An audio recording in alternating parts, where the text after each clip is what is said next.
Salam alaikum, chers internautes de IGFM et d'ailleurs, et bienvenue dans ce bulletin d'information. Au sommaire, Birane Ndour est le nouveau directeur général du groupe Futurs Médias. Il sera soutenu dans ses nouvelles fonctions par Souleymane Niang, nommé directeur de l'information chargé de la stratégie et du développement. Tous les produits de la vente et des droits associés à l'ouvrage du président Macky Sall, le Sénégal au cœur, seront versés au centre Aminata Mbaye de Dakar. Sur les 6 Sénégalais en Ligue des champions UEFA, 2 se sont qualifiés et les 4 autres éliminés, puis reversés à la Ligue Europa. Voilà pour le sommaire. Dans quelques instants, le développement. Le président du conseil d'administration du groupe Futurs Médias, Youssou N'Dour, vient de confirmer Birane Ndour en tant que directeur général du groupe. Birane Ndour remplace à ce poste Mamoudou Ibra Kane, dont il était l'adjoint.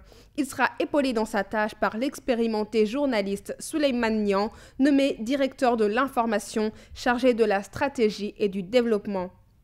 Souleymane Niang est un excellent journaliste, ancien directeur de la radio Walfadjri, ancien patron de la radio municipale de Dakar et ex-DG de la West Africa Democracy Radio.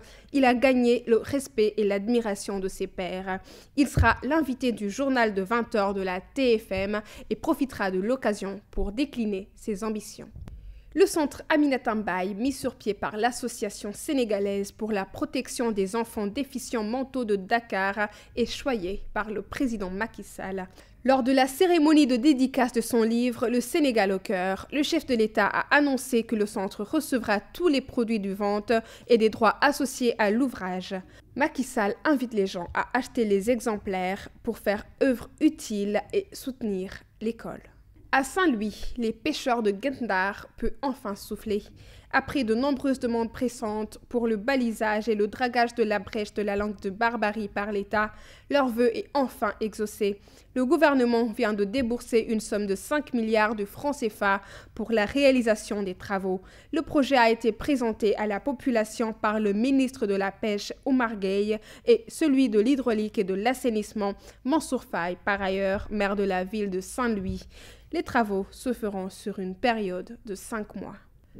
L'Office national de lutte contre la fraude et la corruption, OFNAC en sigle, cherche des éclaircissements, révèle enquête. Les récentes révélations d'un haut gradé de la gendarmerie sur l'existence des caisses illicites dans les brigades de gendarmerie ont suscité la curiosité de l'OFNAC. Mamadou Kassé, conseiller technique en charge de la communication de l'OFNAC, informe que sa structure s'engage à mettre la lumière sur cette affaire.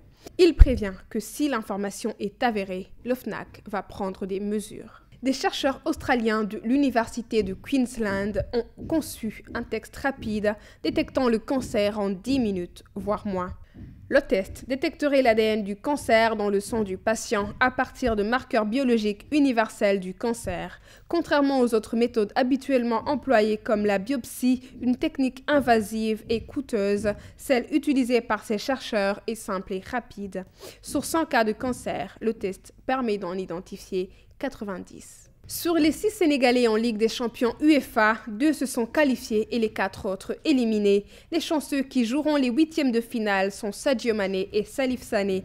Krépin Diatta, Kalidou Koulibaly, Pape Alioune Ndiaye et Diao Baldé sont reversés à la Ligue Europa. Merci chers internautes d'avoir suivi ce bulletin d'information. Rendez-vous demain sur www.igfm.sn.